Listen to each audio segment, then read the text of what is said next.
disappearance in Yosemite National Park. I always find it a bit difficult to talk about Yosemite cases because that park in particular is very tight-lipped. A man's obsession can be a dangerous thing. For Peter Jackson, it was deadly. His lifelong fascination with the legend of Bigfoot led him into the heart of Yosemite, a place of stunning beauty and hidden dangers. But the danger that found Peter wasn't a bear or a mountain lion. No. The evidence suggests something far more terrifying, a creature of immense power and cunning. This is a story of a man who got too close to the truth, a man who paid the ultimate price for his curiosity.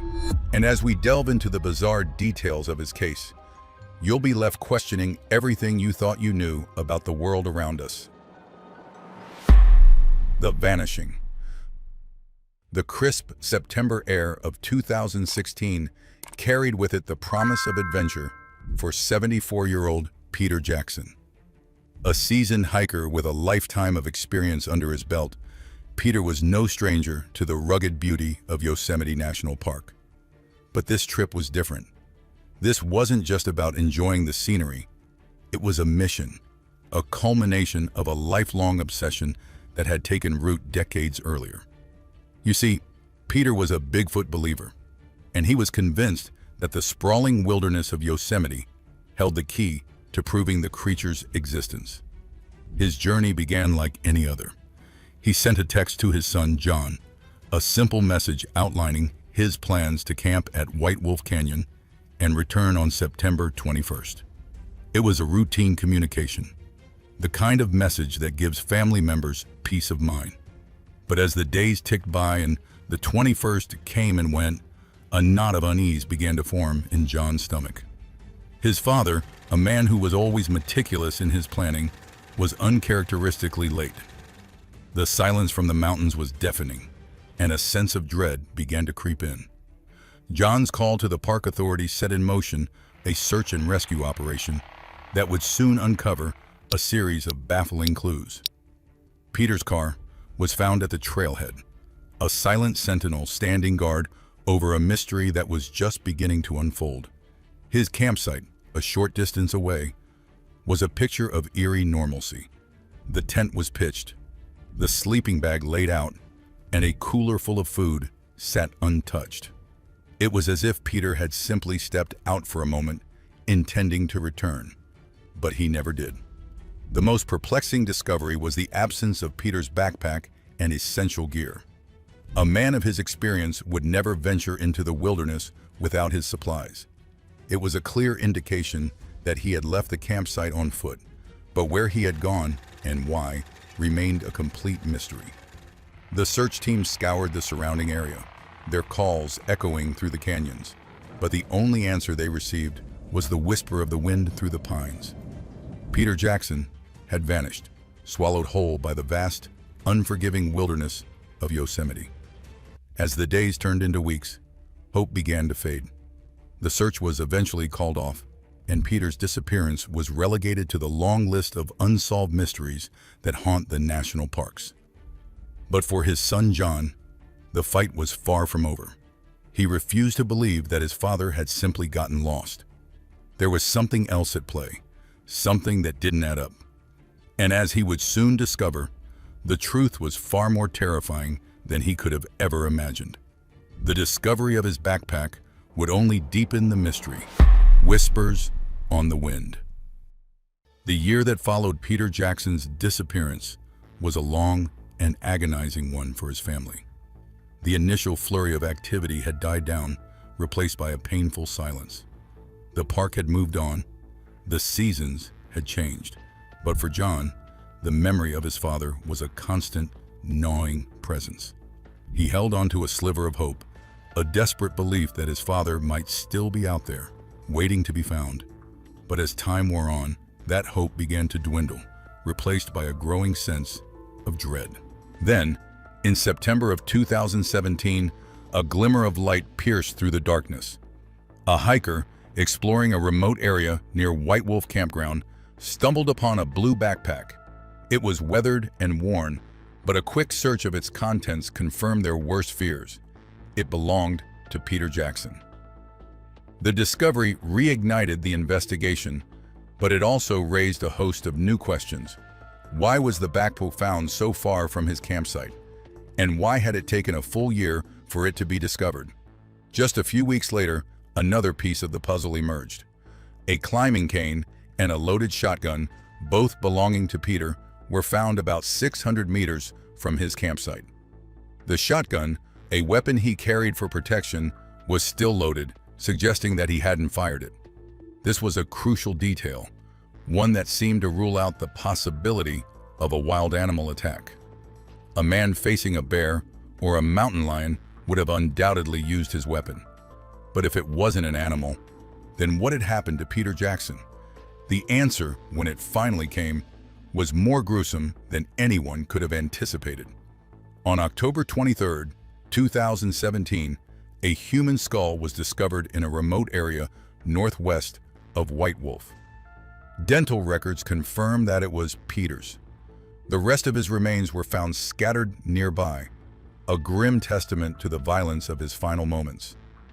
The discovery brought a sense of closure to his family, but it also opened up a new and terrifying chapter in the investigation. The location of the remains was particularly strange. They were found in a high, rugged area, a place that would have been difficult for a man of Peter's age to reach. And the fact that his backpack and remains were found 14 miles apart and a full year apart was a detail that sent a shiver down the spines of even the most seasoned investigators. It was as if someone or something had deliberately moved them, scattering them across the landscape like a trail of macabre breadcrumbs. And the forensic analysis of his skull would reveal the true horror of his end. The unthinkable truth. The discovery of Peter Jackson's remains brought with it a wave of grief and a host of unanswered questions. But it was the forensic analysis of his skull that would truly turn the case on its head. The report revealed a detail that was as chilling as it was inexplicable. Peter had suffered a strong, concentrated blow to the head before he passed. This wasn't the kind of injury one would sustain in a fall or an animal attack. No, this was something else entirely. This was the mark of a deliberate, calculated act of violence. The implications of this discovery were staggering. It meant that Peter hadn't simply succumbed to the elements or been the victim of a random animal encounter. He had been attacked, and the force of the blow suggested an assailant of immense strength. But who or what could have delivered such a devastating injury in the remote wilderness of Yosemite? The theory of a human perpetrator was briefly considered, but quickly dismissed. There was no evidence of robbery or any other motive, and the sheer logistics of carrying a body through such rugged terrain only to scatter the remains in a seemingly random pattern made little sense. It was a scenario that seemed more at home in a horror movie than in a real-life investigation. And so, the investigators were left with a single, terrifying possibility: that Peter Jackson had been attacked by something that was not human. Something that was strong enough to deliver a fatal blow with a single strike. Something that was intelligent enough to move his body and belongings to separate locations, as if to deliberately confuse and mislead any potential search parties. This is where the story takes a turn into the realm of the truly bizarre. You see, Peter Jackson wasn't just a hiker. He was a man with a secret. Decades earlier, he had a traumatic encounter with a creature that he could only describe as a Bigfoot. It was an experience that had left an indelible mark on him, an experience that had fueled a lifelong obsession with the legendary beast. He had spent years researching the creature, collecting stories and evidence, and he was convinced that Yosemite was its home. Could it be that Peter's obsession had finally led him to the truth? Had he, in his quest to find the elusive creature, stumbled upon something that he was not meant to see? And had that something, in a fit of rage or fear, silenced him forever? It was a theory that was as outlandish as it was terrifying.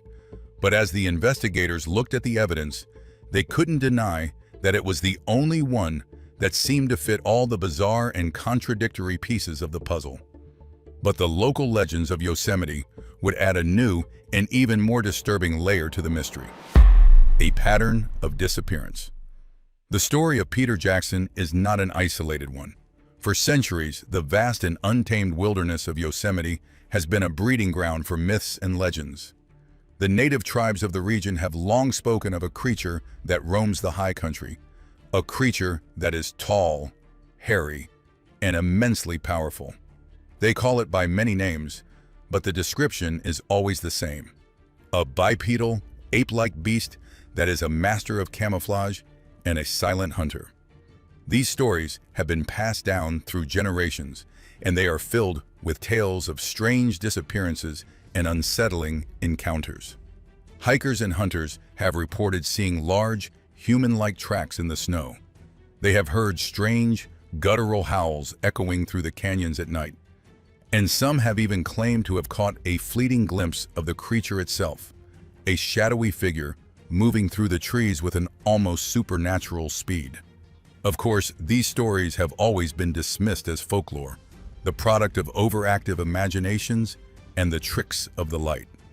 But when you look at them in the context of Peter Jackson's case, they take on a new and chilling significance. Could it be that these legends are not just stories? Could it be that there is a real, flesh and blood creature living in the remote corners of Yosemite? A creature that has been responsible for a string of unexplained disappearances over the years. The numbers are certainly startling. Yosemite has one of the highest rates of missing persons of any national park in the United States.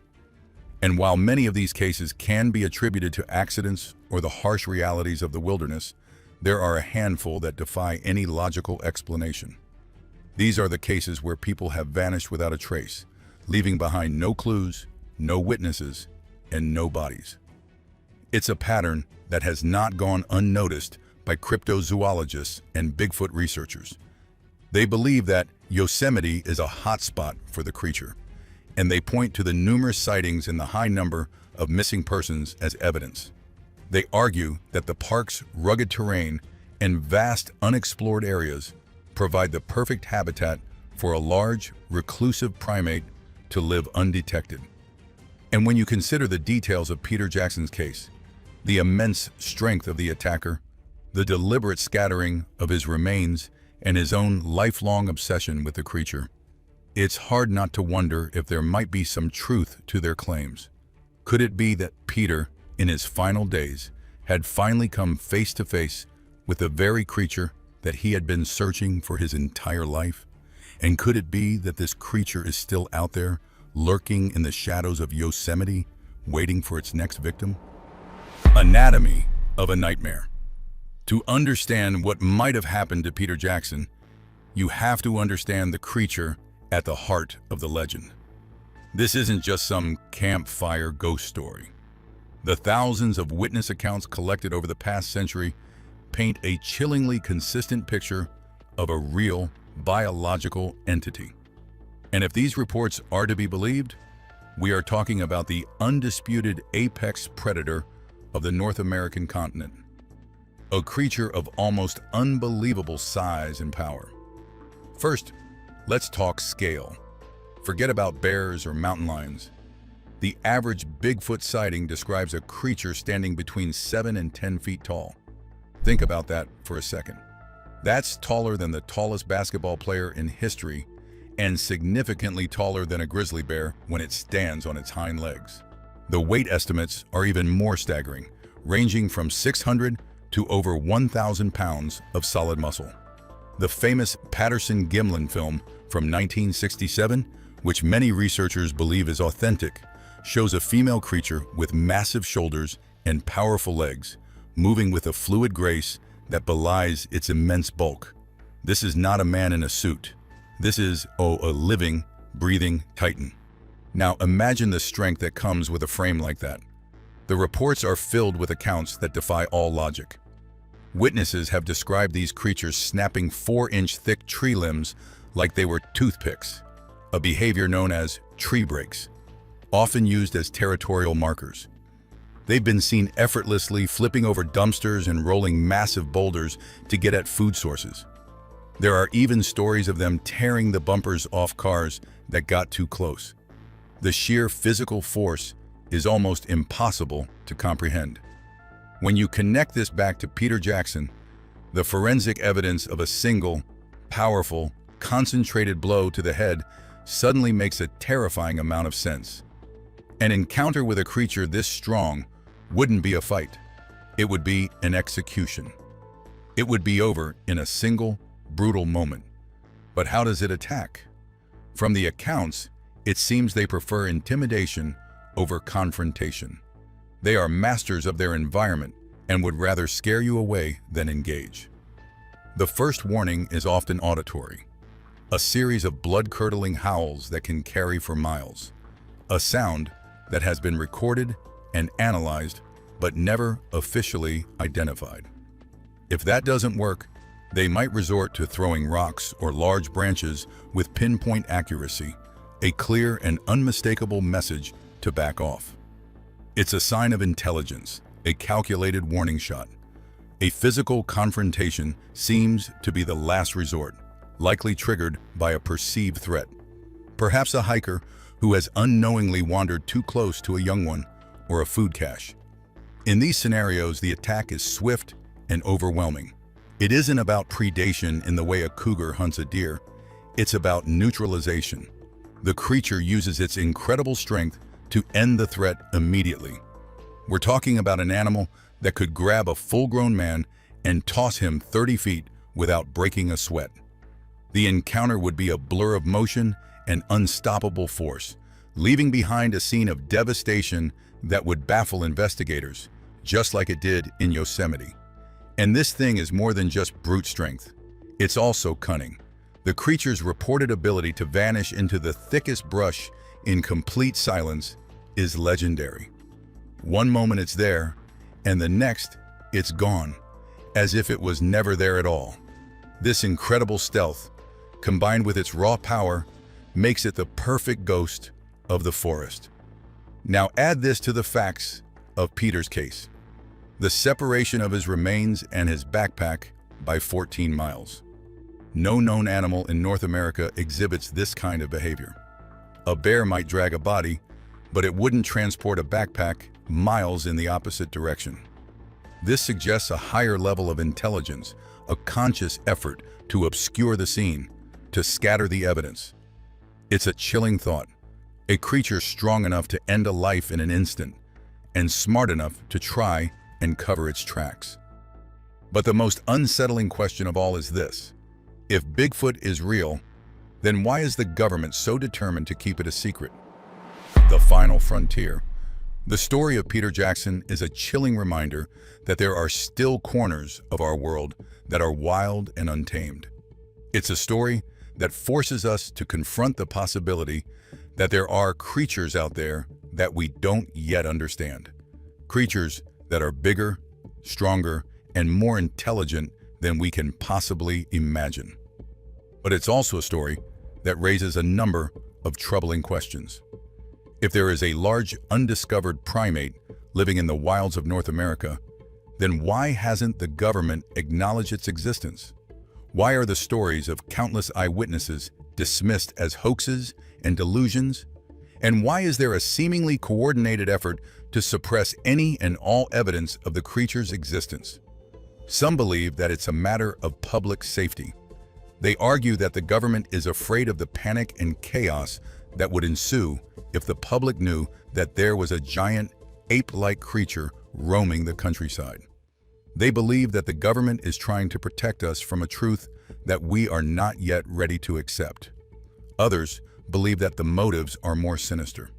They believe that the government is hiding the existence of Bigfoot for its own selfish reasons. Perhaps they want to study the creature in secret, to unlock the secrets of its biology and its incredible strength.